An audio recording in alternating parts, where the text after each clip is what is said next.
My dad was like, Rebecca, the pension, you gotta stick it out. I'm like, okay, but I'm like 22. The pension is gonna be in a really long time. People would eat all 3 meals there during tax season, bring pajamas and camp out. It was like the culture, lots of ups and downs with owning a firm. I'm a really bad boss and really bad at not just being my employees' friends. November 11th at work, my water broke in front of like all my employees. Once I started having actual babies that were human, I realized that something had to change. His partner telling him, like, don't worry about not showing up home very often when your kids are young because they won't remember. Like, they won't have memory of that. I'm jumping ship. I'm just going to help accountants. What about your real job? Yeah.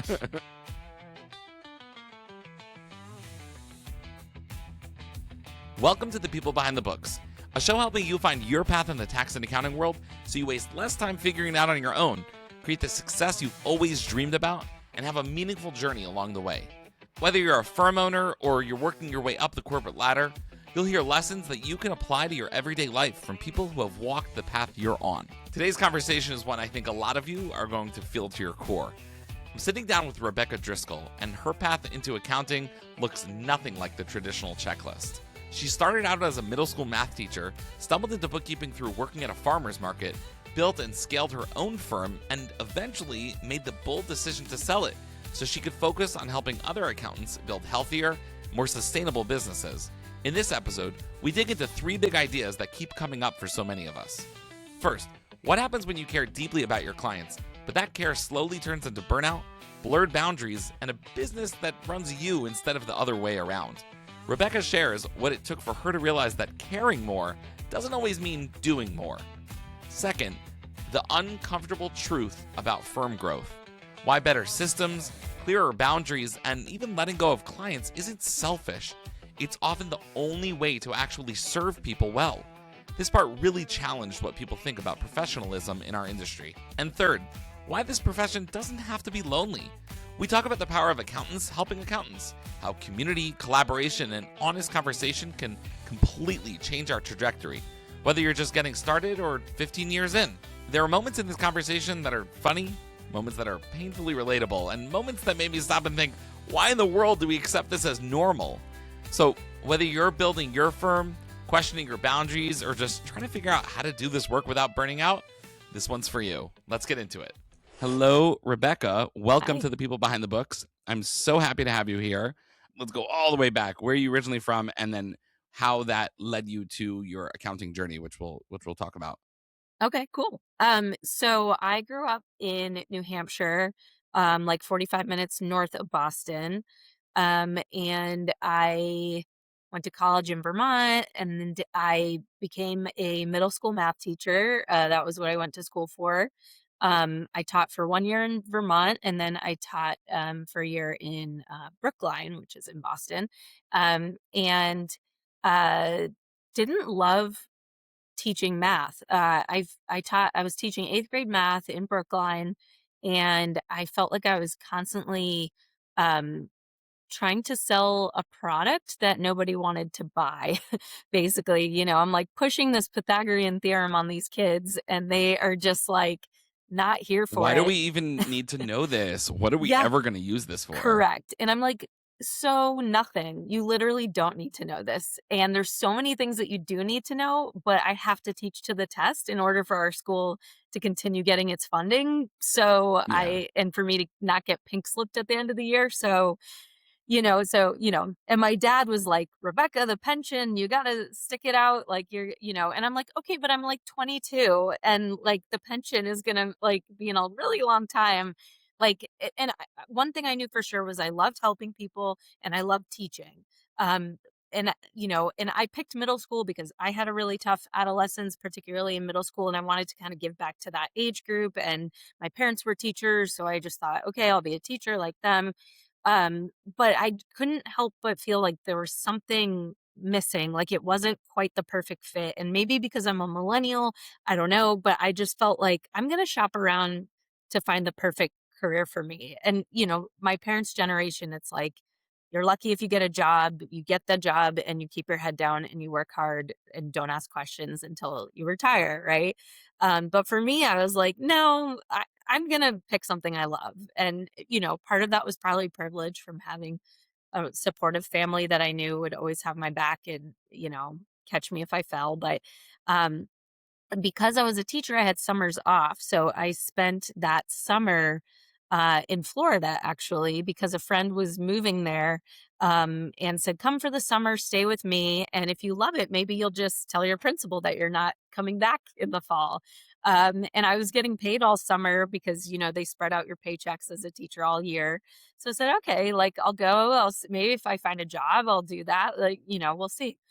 So I ended up getting a job at this it was like this chef driven gourmet grocery store that also had a restaurant and bar inside, and it was like I don't know if you've ever been to like Italy in New York, or a lot of the big cities have them. They're like these Italian gourmet markets. That it was similar to that, where there was different like little kind of stations with different cuisines and things you could have. And but it hadn't opened yet, and they needed a lot of help on like the back end, like office side of things, to figure out, how products were going to ring up at the register and what POS system they should use, and, kind of some bookkeeping, kind of accounting type stuff.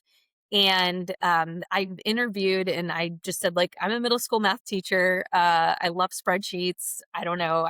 I'm good with numbers. And all of the people who had been interviewing to work there were more like on the hospitality side, and, didn't have like weren't like spreadsheet people with math degrees. And so they were like, oh, we don't know how we're going to use you, but we should probably have someone with your type of brain here. Um, and I was like, cool, I got a job. I think I'm going to stay. I don't think I'm going to be a middle school math teacher anymore. Um, and so the job evolved into me running this little, like, gift shop area that was inside of the big market that was, like, featuring all local, vendors, local products. So I would go to, like, the local farmers markets and craft markets and meet the vendors there and try to arrange deals with them to have them sell wholesale items to us so that we could, you know, have local products. And that for them, it was, like, so impactful on their lives because now they had these big wholesale orders, and a few of them were even able to like leave their 9 to 5 jobs and go full time with their businesses because our orders were so big that it was like making this huge difference in their lives. So it was super cool and like meaningful and rewarding to build all these relationships with all these like cool, creative, artsy people in the area. Um, and then a few of them started asking me if I could do their bookkeeping because, I became friendly with them. They were all my age and cool, fun people. And I was like, well, I no, I can't do your bookkeeping because I'm not an accountant. I don't know anything about that. Um, so one of them was like, what if I pay you very little and you use me to practice on to figure it out, and you can, and like, I can be your guinea pig to learn about it. So I was like, "Okay, that sounds cool." So I bought Bookkeeping for Dummies, the yellow, like, black and yellow book, um, and grabbed a highlighter and sat on my couch one night after work and started trying to figure out, debits and credits and all that. And I logged into this friend's QuickBooks Online account, and just started trying to figure out. She had like a canning business. She was like canning pickles and things, and trying to figure out the Interesting. her Square, getting Square connected to QuickBooks and just navigating like transactions and reconciling and what it all meant and what's a chart of accounts, and just winging it, as most, like bookkeepers do. Well, no, not really. Most Well, for sure inexperienced, at the beginning. the beginning I can stage. relate to that very much because one of Okay. my first bookkeeping jobs was like I sort of similarly got thrown in and I'm like, okay, gotta create an invoice. Google how to create an invoice in QuickBooks. Yes, yes, it was exactly that. Yeah. And long story short, I started getting a lot of clients, but not knowing what I was doing, but learning really quickly. And then the tax preparers, mostly CPAs, like at the time, were figuring out who I was because they were cleaning up these awful books that I was preparing. And they're like, They're like, "Who "Who is are this lady you?" Rebecca? What Yeah. is going on? Why are you Yes. driving me crazy?" Yes, yes, and I'm like, "Oh, I have no idea what I'm doing. I'm getting paid, like, 10 bucks an hour to do this. I've no clue, like, teach me, whatever." And so one of the CPAs was like, "Okay, Rebecca, you're single, you're young, you have no kids, no responsibilities. You need to go back to school and get your CPA license. You will work for me. Bring your bookkeeping clients to me. You'll do the books, I'll do the taxes, like, you could they're still your clients, you can take them if you leave, but, like, come, let me teach you how to do all of this." And I was like, "Okay, sure." So, I applied to, the University of South Florida, and got my, master's in accounting, but I had so many prerequisite classes because, like, being a math education major, I didn't have any of the business classes, so I actually had to do more undergrad classes than I did, graduate classes in the end. But it took me like a year and a half, and I studied for CPA exams while I was doing it and got it all done. And I started working for this guy, and I started using QuickBooks Desktop a lot, and, he was having me, like, type in these checks, like, like, each one, like, one at a time, like, all these, like, super, like, inefficient manual tasks to, like, help him with his book of business too. And I kept thinking, like, well, there's this, like, sync button. Like, I've never used desktop before, but, like, it probably, like, it works for desktop too. Like, in QBO, you could, like, and I'm like, I don't know anything about accounting, but I do understand technology, and, like, it's 2020, whatever it was, 20, well, it was probably like 2016, but I was like, There's got to be a better way to do this." So I ended up, streamlining a lot of his processes. And then I was kind of like, okay, I want to work somewhere better than this. So somewhere where, like, I can be a little more, like, learn a little bit more and stuff. So I tried another firm, that was kinda small, and they had me doing a lot of bookkeeping, and that's where I learned, like, about how to do a write-up, like a formal month-end close.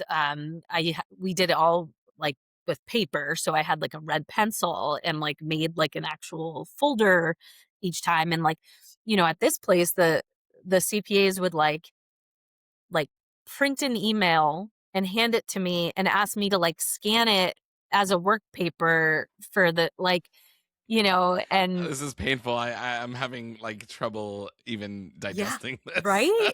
And I'm like, again, I don't know anything. I'm not smart, but I know, like, that I quickly learned, like, technology is, like, a really big part of running, like, a profitable, efficient accounting firm. Like, you gotta understand technology, and that is really hard for the older generations, still trying to do, they have that technical knowledge, but, technology's changed a lot, since they started their careers. So, I learned how to do sales tax. I learned, a little bit about, basic 1040, like, data entry and stuff there.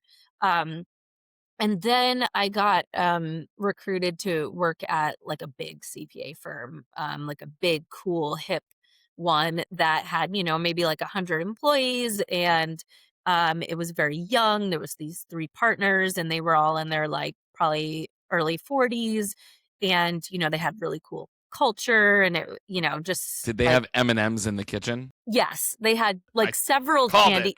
They did Called have it. M&Ms in the kitchen, and they had I several knew it. different candy jars, actually, and, unlimited snacks. And, during tax season, they would, someone would come around and take your Starbucks order. There was, massages that you could book to have, like, a few times during tax season. And people would eat all 3 meals there during tax season, bring pajamas and camp out. And I thought it was the coolest thing. Like, this is so cool. We get to eat all 3 meals here. We get to wear pajamas at night till work till 1 a.m. Like, this place is awesome, because it was all young people and it was fun. And so the way it worked there was that there was, like, the tax department, the bookkeeping department, and the audit department. And I learned very quickly that, like, the bookkeeping department was considered like scum of the earth. Like, you are a second class citizen if you are a bookkeeper. Like, you're not smart. It doesn't matter if you're a CPA and EA, it doesn't matter. If you are a bookkeeper, you're not smart. Like, you have to be in audit or tax to be elite.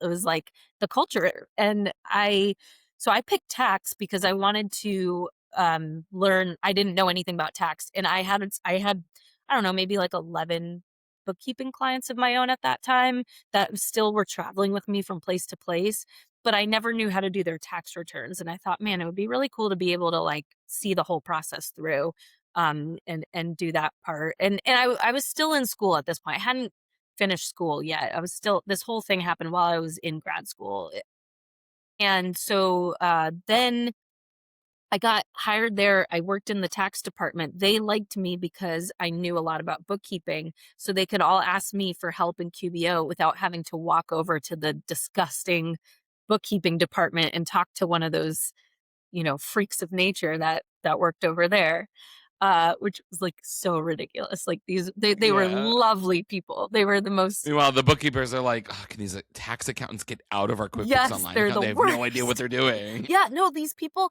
So I like these were all CPAs. I looked up to them, thought CPA meant like you were like a celebrity and like so cool because all I wanted to be a CPA so bad. And there was Well, such that's a what it stands for, is celebrity public accountant, obviously. obviously. And it was very much like it was the kind of thing there where like you were worthless until the day you got your CPA license, and then you got like a huge raise, and you got like your name, like a special plaque on your little cubicle, and it was like everything changed. You were treated differently, so I it was very much like you're like nobody's gonna take you seriously as a real human being until you have that CPA license. So the CPAs didn't know how to use QuickBooks, and I was so confused because it was like I knew a lot more about something than they did. But and they knew their tax stuff, but they just like didn't understand like accounting, and Sure. they just wanted to do like journal entries for everything. And I'm like, why are you doing a journal entry? You can just do like they were so old fashioned, and these people were like in their early 20s. They just like didn't they just had never they were really siloed in the bigger firms that they came from, and me Yeah. working at smaller firms, I was able to learn how to do everything. So it's actually great to work at a smaller firm because you get to get more exposure. Like, I had a friend who worked at a really big firm, and like all he could do is the R&D tax credit. That was it. Like, he couldn't do a 1040. One form. He could do one form, he had one job, and man, when I needed help with, an R&D tax credit for someone, he gave me a great template to use, and it was super helpful. But, like, that he didn't have any other diversified knowledge about anything. Yeah, it's funny you mentioned that, because I had an experience where I was working for a company a few years ago, and I was the finance manager dealing with the R&D tax credit, and we had to apply it in a very specific way. And I remember I asked the R&D team, like, "Hey, how am I supposed to apply this credit properly?" And they were like, "Mm." I'm like, "What do you mean you don't know? I thought this is exactly what you do. How am I the one having this question and you're not sure?" Like, that seems very backwards. But because they were so specified in what they did, that was really their knowledge stopped at a certain point, and that was it. Yeah, it's super interesting, and it's like, we talk about, like, having a niche a lot and, like, how helpful that can be, like, for our businesses, but we really wanna think through like, choosing that because, like, think about your whole future, and are you like, if you love the R&D credit and that's all you ever wanna do and you feel confident that it's gonna be around forever and that's all you wanna do, that's fine, but, there is some limits to just only knowing one thing. So but anyway, so I got some street cred there for knowing the bookkeeping. The tax people liked me. They welcomed me in. I kept my book of business. My book of business kept growing, and in fact, I kept bringing more clients in. And at one point, one of the partners sat me down, and he was like, "Look, you are bringing in a lot of business, and you're like a part-time staff accountant who's like one exam away from being a CPA, but like not you're not a like you should go. Like, you shouldn't work here." And I'm like, "What do you mean? Like, I wanna go to the happy hour next week," you know? Like, and and he's like, "Well, because here's the thing, like, you are behaving like a partner in a lot of ways, like, you're actually bringing in, like, you have, like, a significant book of business, but you know, have, like, you're, like, 10 years out from being a partner here." So he's like, "If you leave, you can make some good money, like, right now, but if you stay, you're gonna get paid $50,000 a year, like, for a while and, like, work crazy hours, and you're gonna have that ceiling of your income for, like, 10 years." Like, so he's like, "I want you to stay, you always have a desk here, but, like, as a mentor, I have to tell you that, like, you should just start your own business. Like, you basically already have your own thing. Like, you know how to do the tax stuff now. Go do it. Like, we're here if you have questions. We'll refer you some business. You can take a few of your clients with you. Like, all the ones I came with, I could take with me, and then even some new ones that, like, had just been assigned to me there. And, like, just go do your thing. And if it doesn't work out, just come back." Like, and I was like, "Okay." So at that point, I had met my now husband, and he owned a house already when we met. So I moved in with him eventually, and that made my cost of living go down significantly, which allowed me to take some financial risk, right? Like, by just really going out and doing this on my own. And, like, there were pros and cons to going out on my own, like, I don't know, I guess I was in my late 20s at this point, but I didn't know enough. Like, I didn't have enough technical knowledge at the time. I didn't know anything about running an accounting firm. I like, you know, so I made a lot of mistakes. And I had to pay a lot of my CPA friends that I had met at the big firm, like, weekly consulting fees to, like, help me go through all the tax returns I was doing or review my work, because I didn't know what else to do. I didn't feel comfortable signing I was a CPA, but, like, I didn't know what I was like, I had no clue. So, you know, I found, and I did not have an online community. There was no I didn't know about tax Twitter yet. I didn't know about any of that. This was like 2016, 2017. So I just used the people around me that, you know, that I knew, but I didn't have that online community. And then when COVID happened in 2020 and everyone's trying to figure out the PPP loans and all of that, that's when I Googled something and tax Twitter, like, an answer came up, and I saw this hashtag tax Twitter, and it was like, "Oh, all these random accounting professionals are helping each other answer all these crazy COVID tax questions." And, like, I'm gonna lurk and read all of these things and get help with all of, like, you know, all these crazy things that we have to figure out. So that was how I discovered all of that, and then from there, I found Jason Stats, and I don't really remember how we, like, met, but, like, eventually I started working, like, in Realize. I was doing, like, a well, I'm trying to think of the exact timeline. My firm was building. I had, like, 6, 7 employees. I had like, a actual office in Florida where I lived. Things were good. Had a ton of clients, like, hundreds of clients, and doing tax and accounting and a lot of bookkeeping. Bookkeeping was always like I wasn't one of those, like, tax firms that, like, realized, "Oh, monthly recurring revenue would be cool." I was like one of those like, bookkeeping firms that was like, "Oh, let's do the tax return too now that I know how to do that." So I've always been really into all of that. In fact, like, Ben Stein, the CEO of Keeper, which is now Double, he heard me on a podcast that was one of those, like, farmers market vendors, like, some weird connection, reached out to me and told me, "Hey, I heard about you on a podcast. I am thinking about making this software to help with bookkeepers. Like, can I get your feedback on it?" And I thought it was, like, spam, and I, like, completely ignored it. I was like, "What? Like, Ben Stein, like, what?" Like, and, then I was like, "Okay, wait, if he's mentioning this, like, succulents client of mine, like, from the farmer's market, like, that's pretty specific for it to be, like, fake." So I met him, gave him some feedback, got to test out the product, and I was like, "Yeah, this is great." Like, I like That's Keeper. amazing. Yeah, so we're still friends now to this day. Yeah, so I got kind of more in with the tech side of things and kept making my firm really efficient. I got into using Notion to run our project management. Like I was an UltraText user, and I was using Onvio and it was horrible. And so then I was like, I just want to build my own thing. And like Canopy and Carbon and Taxdome, that was all like just starting, but it wasn't, it was like super, super new. And so I didn't know what to use. So I hired someone to help build like everything in Notion. So we each had our dashboard with all of our projects and we could communicate through there. If someone filled out our form on our website, like to be a client, that went right into Notion and alerted me. And then if they went into Ignition and signed a proposal, all the projects got set up in Notion automatically. And, it was all just beautiful and ran really smoothly. So that was a really cool thing.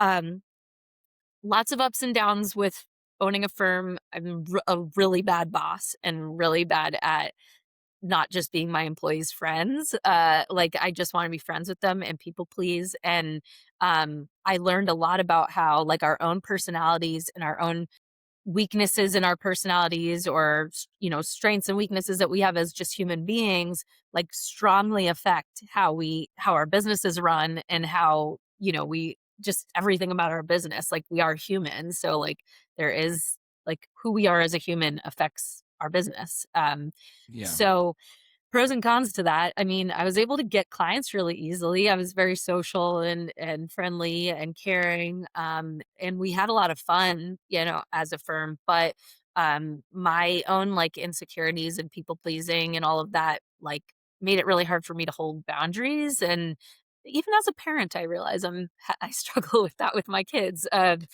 Just wanting everyone to like me. So I like that caused a lot of challenges. And now when I coach accounting firm owners, it's really interesting to me, like the problems that people are facing in their firms. And like some of them, like that isn't their weakness. Like their weakness is something totally different. And like they're really great at holding the boundaries. And like that's not the part. And I'm always like, oh, that's so cool that you're like not afraid to hold boundaries. Wow. Um, but like, oh, How do that's so you do so that, right? fascinating that like you don't care if Exactly. like they get mad at you or if like you say People no. call you and you don't answer your phone. What does that Yeah. even mean? Right. Oh my gosh, yes. I mean, I my cell phone was ringing off the hook and very slowly I did start realizing boundaries and I did start creating those things out of necessity. Like my voicemail on my cell phone was like, "Thank you for calling me.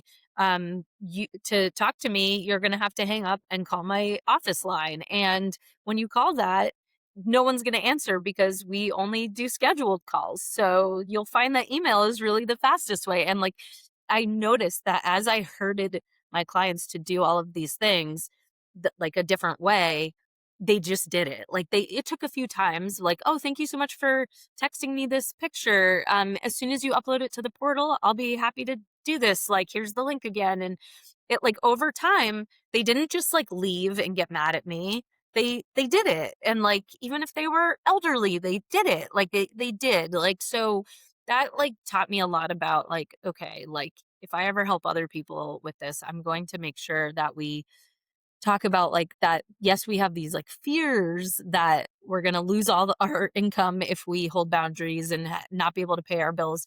But like in reality, if we really look at the worst case scenario on those things, like yeah, maybe, like, a few people will leave, but, like, that might be perfect to actually not have to Yeah. work with those few anymore. Like, there's a way to do it, there's a way to frame it that makes it feel like you're actually doing this to help the client, which you are. Like, you being more organized and efficient and not picking up and putting things down constantly because the phone rings is better for all your clients because Right. you're gonna make less errors if you're more focused and not, you know. Right. So I was just saying this. I actually had the opportunity to go to the Jason on Firms live oh, event cool. in Philadelphia, and Yeah. they interviewed me afterwards, and they said, "What was your one takeaway?" And I said, "My one takeaway is that we owe it to our clients to implement better systems Yeah, it's because for by them. stick by sticking to the old systems, we're only serving the worst clients because they're the loudest, and we're not giving the better clients an opportunity to shine and to serve them better. So we owe it to them to implement. Obviously, yes, there is some extra stuff for us, but at the end of the day, like we are serving our clients. We're doing a service. And I can relate to this also very much because I recently started implementing tiered proposals, and I had a Mm, client call me and say, "Hey, thanks for sending over the proposal. Congrats that your business is growing so much." And I was thinking to myself, well, it's a little bit of like a chicken and egg thing. I introduced the tiered proposals in order that to attract better clients and right. serve my clients better. I'm not really there yet, but thanks for the compliment. It Yeah. felt very funny.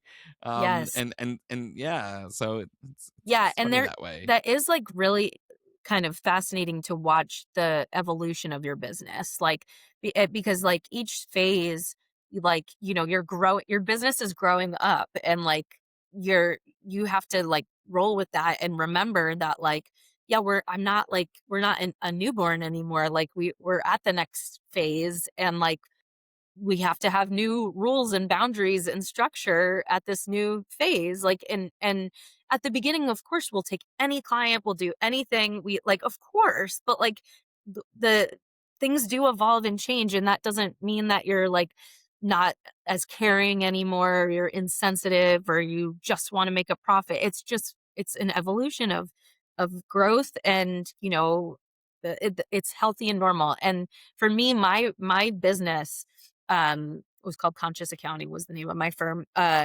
was my baby. Like it was my everything. It was my firstborn child. It was what I spent all my time doing. My husband, well, I don't know when he was my boyfriend probably at the time would be like, "Are you ever going to come home? Are you like going to leave the office?" It was my life. I loved it. I loved the operations, the workflows, the processes, the automations, the technical knowledge, the CPEs. Like I just loved everything about it. I loved learning and loved helping my clients. And at the same time, it was like a little bit like unhealthy, like, okay, like, staying up all night trying to solve these problems for my clients, sometimes caring about their situation more than they cared about their situation. And we've all been there. We're all helpers and want to help and give. And that's a big thing in our profession.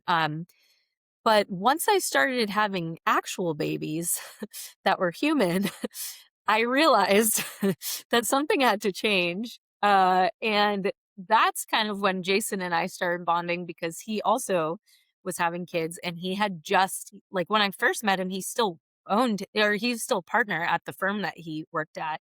Um, and he was telling me a story about like the partner, like his partner telling him like, "Don't worry about not showing up, uh, home very often when your kids are young because they won't remember, like, they won't have memory of that. Like, so this is the time to work a lot," you know? Uh, yeah. Actually, And it's like, "Okay, well, what about my memories of," like, so he and I are the exact same age, and we were both having kids, and we're both just like, okay, we have our whole lives ahead of us. Like, we're smart, we care a lot. Like, what should we do about like work life balance and all this stuff? And he was like, I'm jumping ship. I'm just going to help accountants. You should do that too. And I was like, oh, I don't know. Like, what about my clients? I care about them. It was really hard. I have employees, like that's their livelihood. Like this is how they make a living. Like I can't do what you're doing. But he kept kind of checking in with me, like, it's really fun over here. Like we get to just help accountants and then they help all the people. So you're actually making a bigger impact because now a lot of taxpayers are getting your support, not just like your clients, but all of the accounting firm owners' clients too. Like, so it's yeah, still really meaningful work. And, we need more people in this space of like helping accounting firm owners and helping accountants. And so it was always like kind of interesting to me. And he would just like reach out and be like, hey, you should start doing coaching and realize like, here's like set up your link here and people will sign up and then I'll just like pay you to do that. And like he really like I like owe him so much because he really just kept like kind of telling me like, "No, like this is what you're gonna be. You're gonna help other people that are in your profession." And so I did for a long time. I was doing like the advisor in residence program and realized where you could book once a quarter with me to for like coaching, like business coaching, to help.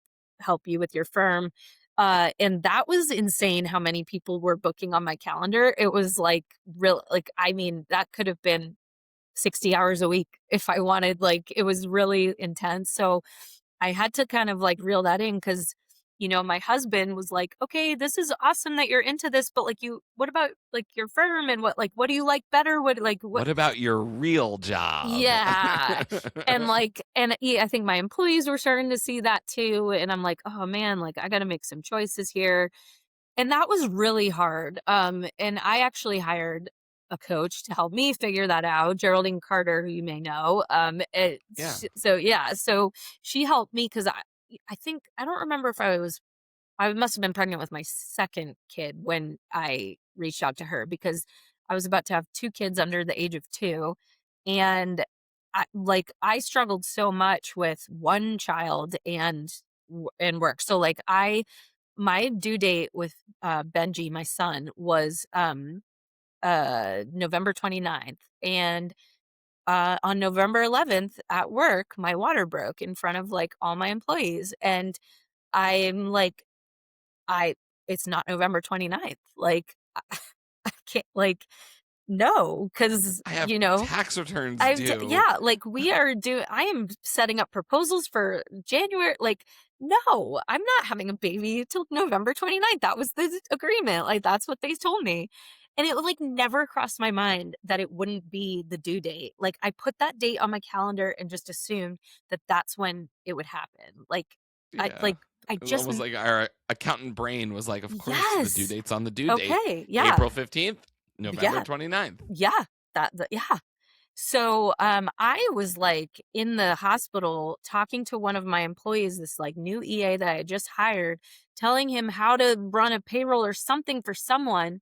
And I was like, I think I can only talk for like another minute. I'm feeling this weird feeling. I don't like something is kind of feeling like a lot right now. I don't know. And like 3 minutes later, Benji was here and like literally 3 minutes. Like that's how like That um describes accountants so well, yeah, so yeah. well. Yes, And for and some reason, we're the only profession, I believe, like that does things absolutely, like that. Everyone else is like absolutely. focused, they're off. Us accountants are like, no, no, but payroll needs to be run. Yes. And it's like it's interesting, like, because it's like that's, like, funny, but it's also, like, not healthy, and, like, we should probably work on that, and it's like, I don't I mean, we carry, like, a huge responsibility for our clients, but, like, so do medical doctors, and so do, like, like, that's people's, like, life, like, and yet doctors, I think, can sign off and feel okay about I mean, I'm sure there's always struggles with that, but, like, I don't know, it is really interesting to me how much we care. It like Yeah, ok it's been built into the system to normalize these checks and balances, so you're not relying on one person. Um, yes. I'm sure you know Brenda Cannon. She's Yeah, we're been good friends. introducing her Schedule Ease program Yes. for scheduling tax returns, and we were on a call together with a bunch of other people, and I was saying how it's so funny that the accounting world, this is just not a normal thing. You can't walk into your dentist's office and be like, "Hey, here for a teeth cleaning." That doesn't exist. No. But for some reason, us accountants, every accounting firm for the past 50, 60, 70 years has just been like, whenever you come in, that's when we're going to start. And that makes zero sense when you really sit down and think Yeah. about it. Yeah. Um, uh, The foundation of the way our profession, like, started was flawed, and now we're all trying to fix it, and it's gonna be painful to adjust, but yes, the culture, the mentality was, you know, care about your clients more than you care about yourself, like, that was the messaging, and when I coach accounting firm owners now, they'll say, like, "Oh, I really wanna fire this client, but, like, I'm still in the middle of all of this, like, there's just no way." And I'm like, "Okay, so you're literally saying that you care about this person more than you care about yourself." Like, and they're like, "Hmm." And I'm like, "Yeah, like, we can care about other people a ton, that's great, like, of course we care about other people, but you have to care about yourself more, right?" Like, I mean, yeah. family, like, maybe that's different, but, like, like, this is just a business, and, like, I think, selling my firm, which I did about a year ago, um spoiler alert, you're like, "Whoa." Like that, and seeing that even the clients that, like, didn't like the new owner and didn't work out and they ended up having to find someone else, their businesses, like, still exist, and, like, they still exist as taxpayers, and, like, someone else is doing their tax return and doing their bookkeeping, and they're okay. Like, I see their Yeah. posts on LinkedIn, their businesses are still flourishing, and it's like, okay, like, that was an inconvenience to them, but, like, for me, I thought it was, like, they were gonna like, suffer from mental health issues over it and, like, need a therapist, and, like, no, like, it was a mild inconvenience that they had to, like, figure out Yeah. a Yeah. transition. People pay us for their accounting to be top of our mind, and therefore it becomes a main character in our life. And it's Yes. just a very small side character, and Yeah. we just don't see it because we're looking from our perspective. And the Yes. reality is, there's always someone else to take on more work and to do something Yes. else. Yes, that's so true, and like you mentioned Brenda, Brenda and I got paired together in a Realize mastermind group 4 years ago, and that group, we still meet every other Wednesday 4 years later.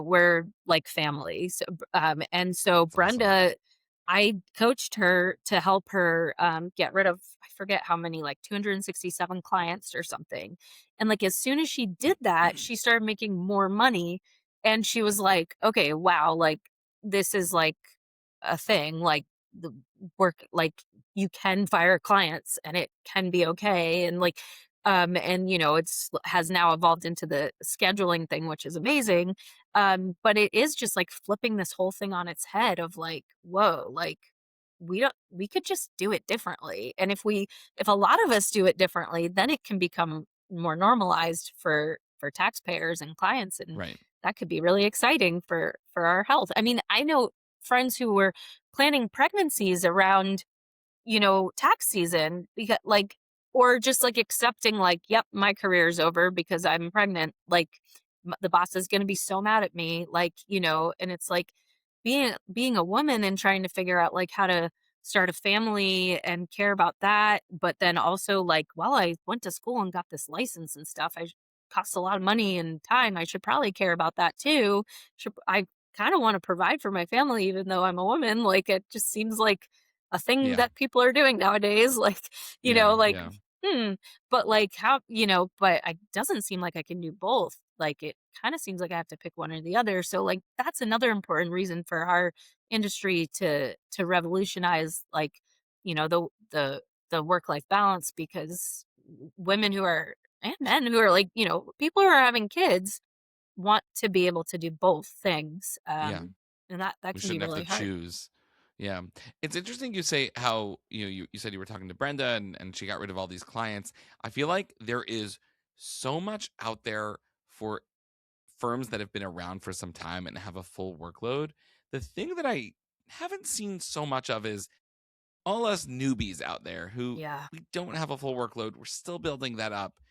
Like the resources and advice for them, I find that's a lot more scarce Yeah. because the Fair. advice to say like, oh, fire all your clients, like, wow, easy for you to say, except I Yeah. don't have enough clients to even fire. It's a really good And point.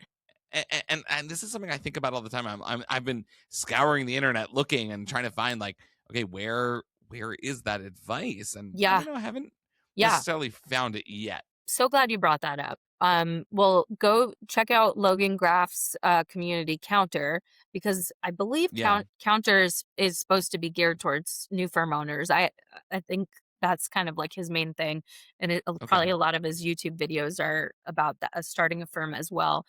But my thought with what you're bringing up, because I mean, a lot of the firm, I would say some half the firm owners that I coach are in your boat of like, yeah, that's cute, but like, I need money. Like, I Yeah, need to like make money. groceries. My wife Yeah. keeps on calling me and asking me, like, "Hey, can we buy groceries this week?" And I'm like, "Hold on one second. Let me just finish this tax return." Yeah. And it's not always Yeah. so simple. Yeah. So it's like, no, so what's super interesting is like now co-owning this collaboration room community, I will run these masterminds in there with firm owners and be like, what's keeping you guys up at night? What are you stressed about? Let's talk about it.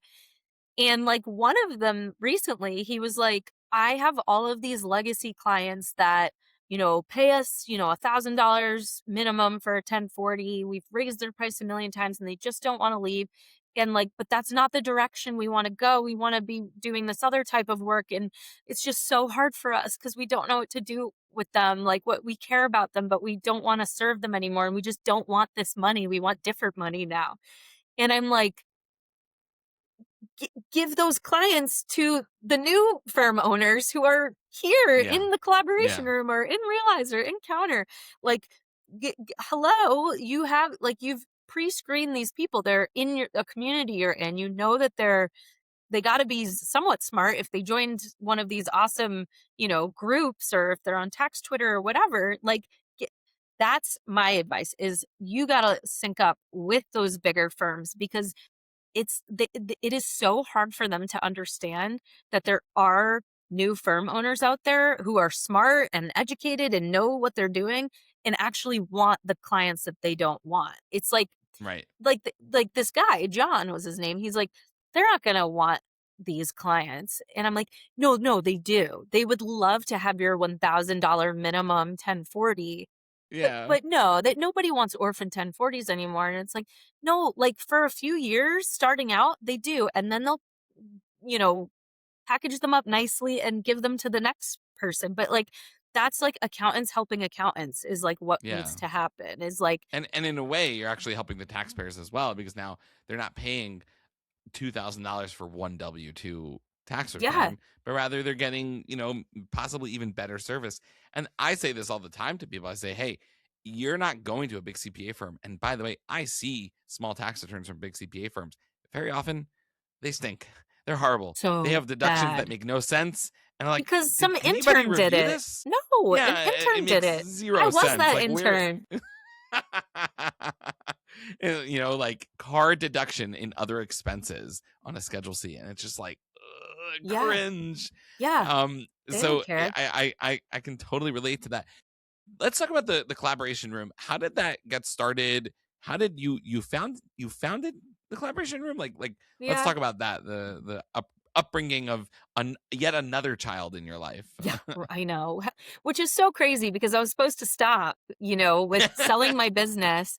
That was really hard, selling my business, but I did it and got to the other side, and a fellow tax Twitter member, purchased it, and it worked out. I kind of sold it in two pieces. Like, at first I sold the bulk of the book of business, and the employees were part of that deal, to one tax Twitter friend. And then I thought, okay, now I have like 30 clients and it's just me. Maybe I can just handle that with the two kids. And even that, I realized it was too hard for me. So then I was like, okay, no, I need to be fully out of this. And that was a really, really hard decision. And that's a whole other story, but I learned a lot about buying and selling firms, so it was actually really interesting, and it's interesting to think about, like, as we build our firms, like, what's the plan at the end? Like, I had never really thought about that. I hadn't gotten that far, and so I learned a lot, which was cool. Um, and Brenda is the reason, basically, for the collaboration room, because Mike Sylvester posted something on tax Twitter about, I think I want to like start helping accountants in a more like formalized way, because I keep helping people in my DMs and on the phone, and I just need it more organized. Like, does anyone want, but I know I can't do this alone. Does anyone want to like help me with that? And Brenda, she had been hearing me in our every other Wednesday meeting for years talk about like how much I basically hated owning my accounting firm, but loved helping accountants. And I was doing that and realized with those, coaching calls and stuff. And she was like, you just don't like owning a firm, and that's okay. Like, just don't do it anymore and just help other people do it using all the things you learned along the way, like what not to do, what you should do, like how you would have done it differently, like just go help Yeah. other people like that. And that made sense for my speed of life, because it's like, I don't like when I'm up all night with two toddlers and babies, and like I don't need to be like responsible for someone's, like, tax liability right now, like, given my lifestyle right now, like, Yeah, that's yeah. probably not a great idea for anyone, like, I can absolutely help other people do that by supporting them and helping them, like, strengthen their weaknesses in their firm and all of that, but, like, let's do something a little, like, lower liability, lower responsibility, but, like, super extra super duper meaningful and rewarding and makes me like have the chance to talk to adults and not just talk about doing a potty try all the time Yeah, and all yeah, of that. exactly. So yeah, so it's like, okay, yeah, this is cool. So Brenda commented on Mike's post and was like, you need to talk to Rebecca, she needs to do this with you. And I was like, Brenda, Mike's like, they call him like boomer Mike, like i'm like I'm like a Jewish girl from New England, and he is like this military, like, Military, so in Navy. Indiana. I've never been to Indiana. Like, I mean, like that. Like, I'm not like doing that. Like, Yeah. I don't know. I mean, he seems lovely, but like, I don't know if we're gonna really vibe. Like, I'm young. Like, all of the reasons that like so he DM'd me and was like, "Rebecca, let's do this. Like, let's talk." And I'm like, "Okay, Mike." And I'm like asking my husband, "What do I do?" He's like, "Who's this Mike guy? Why do you keep talking to this Mike guy?" And I'm like, "Here's his picture." And he's like, "Oh, that's not like a professional photo." And I'm like, "No, Mike just like went like this to his webcam, like, yeah, that's Mike." Didn't stop anybody And from getting to know him. super fascinating, right? Because I'm like, wait a minute. I mean, we can laugh about Boomer Mike all we want, but he has quite a following, and people are loving him. All different types of people, like, so that kind of made me a little curious. Like, okay, well, so what's he all about? And I had all sorts of assumptions of like, oh, he must have these political views. He must think this. He must. I bet he's this, and all of those like pre judgments or whatever. But then I meet him and I was, like, totally wrong about all of that. And, you know, he's definitely not great with technology. He can never figure out the link to the Zoom meeting and, all of those things. Yeah, that's true. But he's self-aware and he's learning, and he's a great, like, real raw example of, like, "Hey, we're implementing TaxStone. We have no idea what we're doing. Here's my journey," and just like being transparent and sharing it. And, you know, like last tax season, he was MIA like for the entire tax season. And I'm like, yo, we own this like company together. Like, where are you? And he was like, I was like buried in tax returns. And I'm like, Mike, you're a partner of a firm. Like, we're trying to tell people that like the owner shouldn't be doing that. And you're literally doing that. Like, I'm so confused.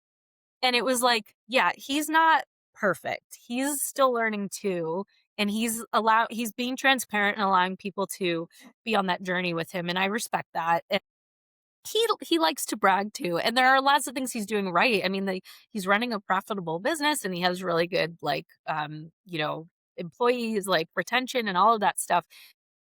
But he's still figuring it out too. And so it became clear this was like 2 summers ago. We talked like all the time and we were like, "Wow, we're so different and we disagree on so much with how like this all should work in a firm. We should partner together." And we're like, "But should people who are opposites who disagree be partners? I don't know." Like they say opposites attract, but like and I remember talking to Jason about it and he's like, "Rebecca, what are you doing with Mike Sylvester?"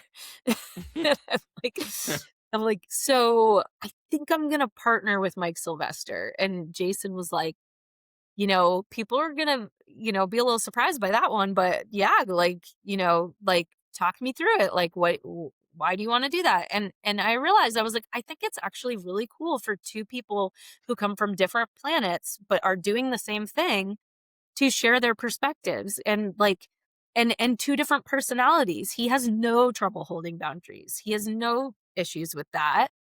But, he isn't doing things in the most efficient way and like has a lot of like room for growth there, or and he's not charging enough for his work. And, also like, so it's like we can help each other, and we can, help, we can have a bigger audience of people who come from different walks of life be able to engage with us. The things he's out of touch on, I'm not, and vice versa. And so we can be more powerful together. Um, so we were like, okay, let's do a community. And he thought of the name, the collaboration room, and I liked it. And we were like, okay, so that's what we did. And we just posted on Twitter, hey, we started this thing. And um, Jason was kind enough to have us on his podcast to share about it. And he's like, what's your focus? Like, who's your ideal, and we're like, oh, we have no idea. Like, no clue. And and something Jason actually taught, he has in Realize, I'm sure you can still watch it with the recordings of, did a whole series on how to start a community, and was like really inspiring firm owners to start a community, like maybe for their clients even, or and what he just kept saying, like, what's the lowest lift version of a community for you, or what's the like, and I liked that lowest lift. Like, yeah, like, it's okay if you don't have it all figured out. Same with your accounting firm. Like, if you've run some numbers and you think you can keep the lights on, and it's, even if it's not perfect, like, what does it look like to just do the lowest lift version? Like, and do it. And it's okay that it's not great or perfect, because it's gonna evolve and it's gonna change. And it's okay if you're like, these are the clients I'm holding on to for less than 5 years. Like, I don't want these ones for a long time. But right now, they are helping me pay my bills, and I'm happy for that. Like, like, Yeah. you're in control, so yeah, we started the community, and we got a couple hundred people in there, and it's really cool. It's and I'm still a member of Realize, and I still run a monthly bookkeeping session in there, because I'm still really passionate about bookkeeping. And it's interesting to see, like, the difference in the communities, and the different people and different things, and they're all very similar, and people are talking about pretty much the same thing in each one. um we all have the same struggles, but it's just like different energy, different people, and yeah, just support. And like, I really feel like it doesn't have to be a paid community. It could just be like, Reddit or Twitter, or X, whatever, wherever you want to go, or Facebook. Facebook Facebook. is where all the accountants are at. Okay, yeah, yeah, that's not my vibe, but yes, that's true. That's It's the true. older Yeah, generation for sure, right. but Yeah. there are But they're so there. many of Yeah, them. I Yeah. believe that. That makes sense. Yeah, yeah, that tracks. But like, those are the people, like, connecting with other accountants, I feel like, is like the biggest game changer in my career. Yeah, I got the most clients, I got the most advice. I figured out how to make more money by just like making things more efficient. I got templates from other accountants that help my processes work better. Like, I got like emotional support. Like, I mean, it was just like everything, technical questions, things that I had been spinning my wheels on forever, just getting to like be like, hey, does this look right? Hey, can you just walk through this with me? All of that stuff. And really getting clients, I'm telling you, like, just like connecting. Like, I'm telling you, this guy John, he didn't believe me that there was anyone out there who would want those clients, because he's so used to being in his bubble of where he's at in his career, that like he didn't think. And I'm like, oh my gosh, there's so many people who those clients would be an awesome fit for right now. And there's so many Johns out there.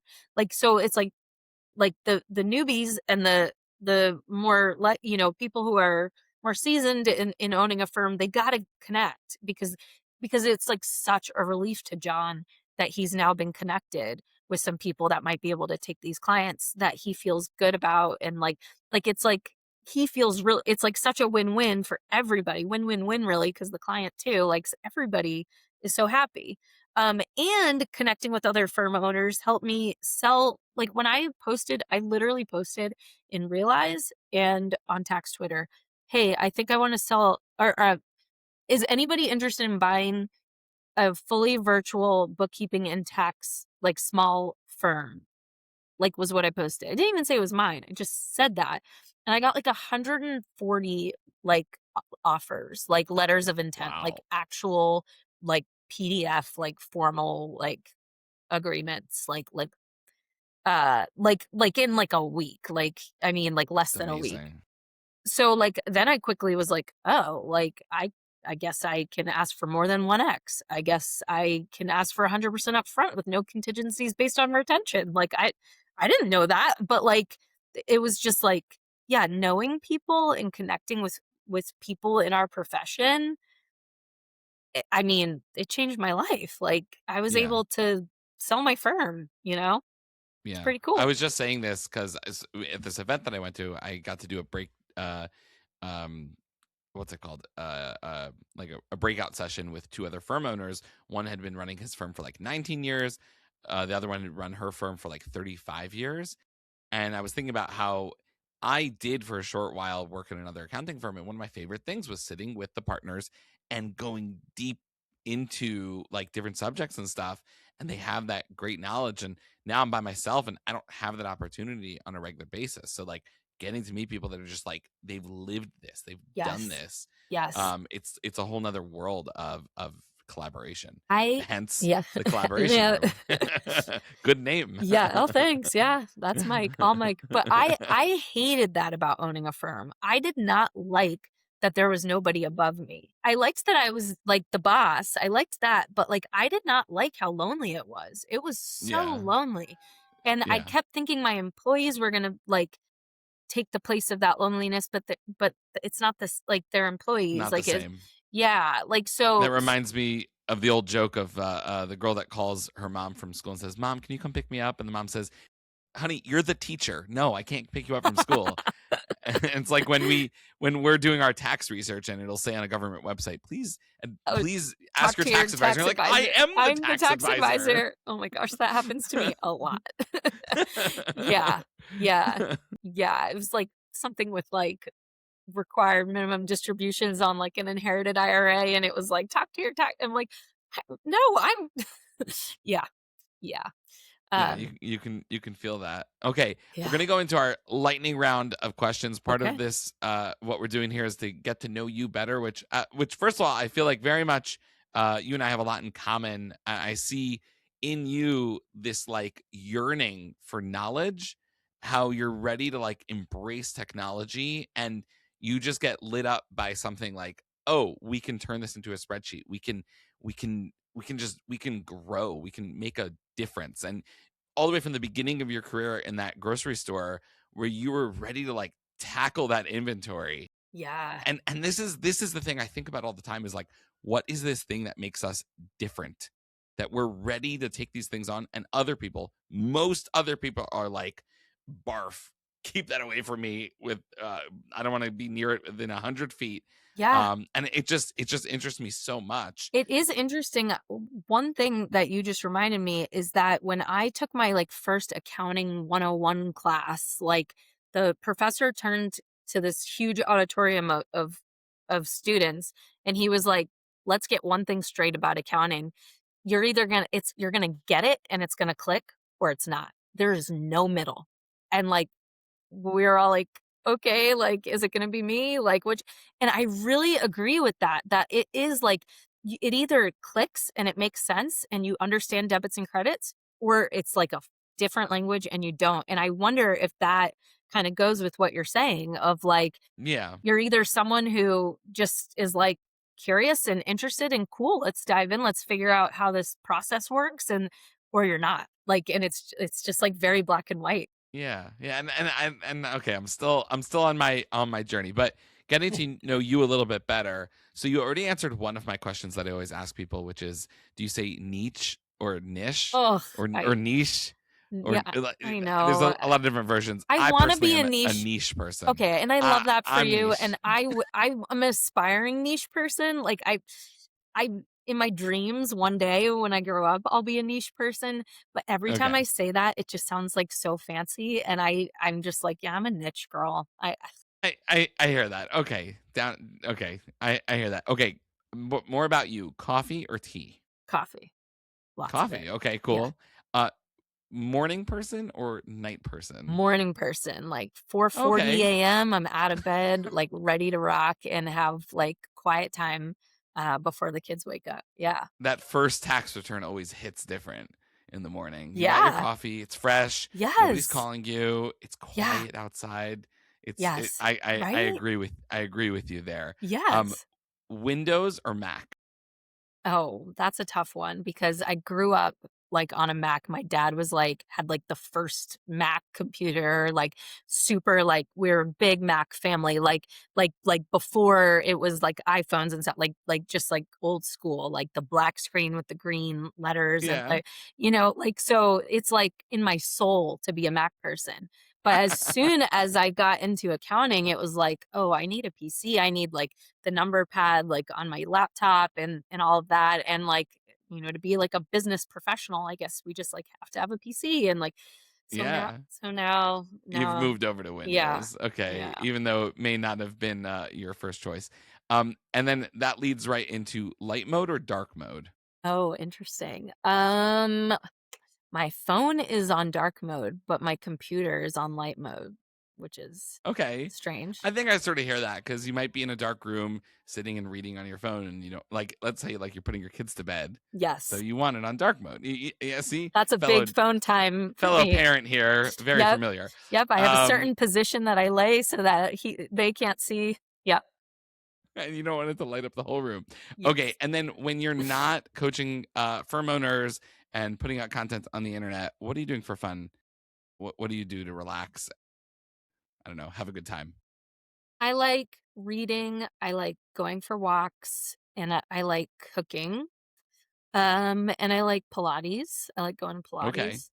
nice. So yeah, stuff like that and just like having ninja warrior fights with my son and daughter and like playing tag and hide and seek and Yeah. being I always say the best part one of the best parts about having kids is that they're so much smaller than you, so you still have the advantage for a while yeah, until they somehow grow taller than you, and, yeah, at that point, I don't have any advice I don't know what yeah, people do.